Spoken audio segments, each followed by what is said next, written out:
Halo Mbak Jihan, kali ini saya akan menanggapi mengenai pertanyaan saudari tentang review validasi yang sudah saya berikan sebelumnya. Nah, di sini saudari Jihan menanyakan tentang review dari saya ya. Validasi pimpinan itu maksudnya apa ya? Bukannya dalam narasi awal sistem Anda akan melakukan validasi. Karena di awal Anda menyebutkan bahwa yang melakukan validasi itu adalah sistemnya ya. Maka kalau dilakukan seperti ini ya, validasinya ini justru dilakukan oleh pimpinan dan ini terkesan secara manual ya. Bukankah lebih baik pekerjaannya kalau validasinya itu dilakukan oleh sistem dengan batasan-batasan yang dilakukan oleh pimpinan ya. Nah, jadi nanti misalnya ini kan yang dipermasalahkan mengenai stok obat ya. Di sini diberikan narasi ya. Kurang lebih seperti ini ya.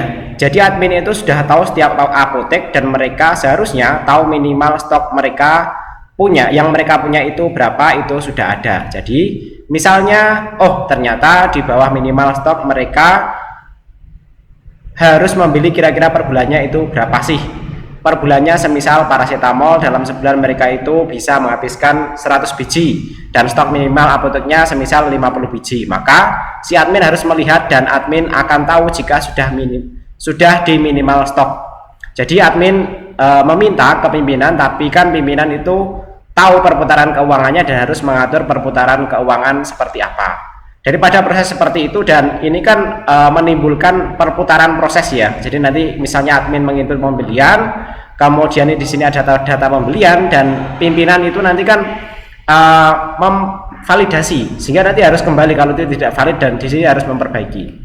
Daripada seperti itu, dan di sini admin kan tetap bekerja ya, adanya proses ini atau tidak. Daripada seperti itu kan pimpinan lebih baik di awal itu menentukan batas stok minimalnya, sehingga nanti ketika ini sudah mencapai batas minimal stoknya, admin itu langsung belanja sesuai dengan batasan yang ditentukan oleh pimpinan. Misalnya dengan tahu perputaran uang, misalnya paracetamol itu terjual dalam satu bulan misalnya 100 buah ya, maka pimpinan itu menetapkan ya minimal stok hariannya itu 50, sehingga nanti ketika kurang dari 50 ya, maka di sini ya di sistemnya ini mengeluarkan notifikasi, sehingga nanti admin harus melakukan pembelian dan tidak perlu validasi lagi di sini karena batasannya itu sudah ditentukan oleh pimpinan. Ini dengan seperti itu tidak terjadi perputaran, pekerjaan menjadi lebih efektif. Karena apa seperti itu?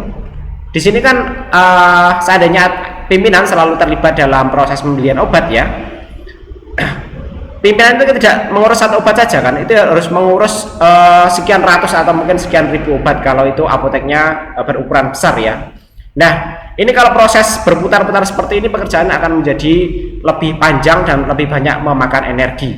Daripada seperti itu ya, apakah bukan lebih baik ya kalau pimpinan itu menentukan stok bulanan ya, berdasarkan mungkin bulan lalu ya, stok bulan lalu, sehingga nanti bisa menentukan batasan-batasan di sini.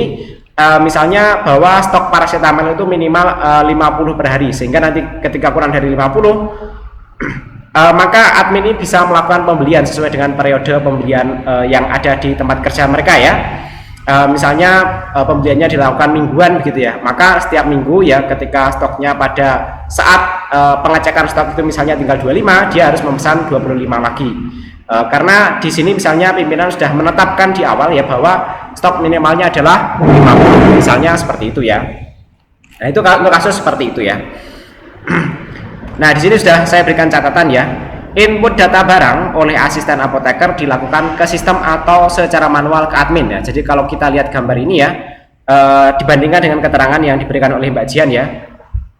Jadi gini Pak, kan dimulai dulu dari asisten apoteker dan dia menginput data barang, kemudian laporan data barang, kemudian masuk ke admin ya. Jadi kalau kita baca narasi penjelasan dari Mbak Mbak Jihan ya, itu kan yang menginput ini kan asisten apoteker ya, menginput data barang ini ya.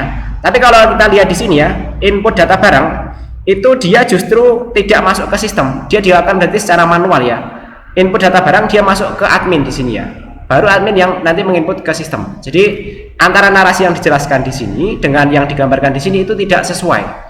Kalau memang input data barang itu dilakukan oleh asisten apoteker dan itu masuk ke sistem ya, itu semestinya ini bukan ke sini tapi langsung ke sini, ke sistem ya, masuk ke database ya.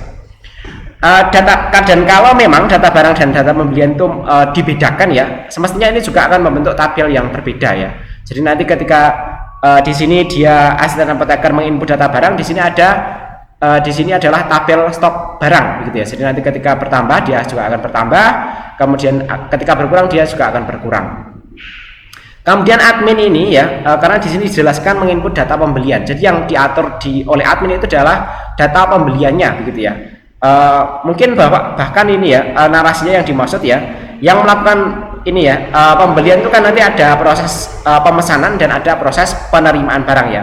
Mungkin yang dimaksud oleh Mbak Jihan itu admin ini adalah input pesanan pembelian gitu ya. Dan nanti ketika barang sampai itu nanti diterima oleh asisten apoteker dan nanti diinput stok barangnya nanti ke sistemnya ini, sehingga nanti admin ini tidak tidak mengelola langsung data barang ya, tapi dia hanya mengelola proses pembelian atau proses pemesanan proses pemesanan, dan nanti proses stockingnya ini dilakukan oleh asisten apoteker. Kalau dilihat dari narasi ini, karena agak membingungkan ya kalau di sini disebutkan input data barang oleh asisten apoteker dan admin itu nanti dia cuma tahu stoknya saja, sedangkan yang proses stockingnya itu dilakukan oleh asisten apoteker ya. Nah itu pertama ya. Kemudian ya yang kedua ya, nah ini yang kedua nih, mereka harus membeli kira-kira per bulannya berapa ya. Admin melakukan proses pembelian dari awal sampai akhir atau hanya memesan saja. Ini diperjelas ya, karena Mbak Jihan memberikan narasi seperti itu ya. Jadi kalau asumsi saya dengan narasi seperti ini ya, ini admin ini hanya melakukan proses pemesanan pembelian, dan nanti ketika barang dikirim ini akan diproses oleh asisten apoteker ya. Karena saya kira yang bisa melakukan pertimbangan mengenai stok barang itu berapa kan asisten apoteker, sedangkan admin ini kan nanti proses transaksinya ya, terkait dengan kasnya ya. Kalau memang stok dilakukan oleh asisten apoteker, kenapa pembeliannya tidak dilakukan oleh asisten apoteker saja ya? Jadi bisa juga sih ini pembeliannya dilakukan oleh asisten apoteker ya, karena admin ini sebenarnya kan yang dimaksud saya yakin ini adalah admin keuangan. Mungkin diperjelas juga ini aktornya ini maksudnya admin apa ya, admin obat atau admin keuangan itu saya kira akan lebih bagus lagi kalau itu diperjelas ya.